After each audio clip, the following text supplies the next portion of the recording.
Hey guys, what's up? In this video, I'm gonna show you how to create dual app or clone app in Galaxy A06 device. So if you want to clone any application guys, first of all, you have to go to settings and then scroll so that we have an option of advanced feature. Just tap to advanced feature guys. In this section, as you see, we have an option of dual messenger. Because right now in my device, I have only Facebook and Messenger. So I have an option of a dual messenger only. So if I enable this, so my Facebook and Messenger will be cloned. Let me show you. Just click install. So as you see, the Messenger is now turning on.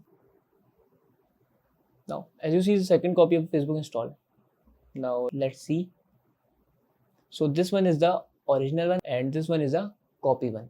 If you have Instagram and WhatsApp installed in your device, so you can also get the option of dual WhatsApp and dual Instagram here, like the dual messenger. So that's how we can create or we can open dual application or clone application in Galaxy A06 device. And that's it about the video. If this video helped you guys, kindly like the video and follow us for more tips and tricks. See you guys in the next video. Take care.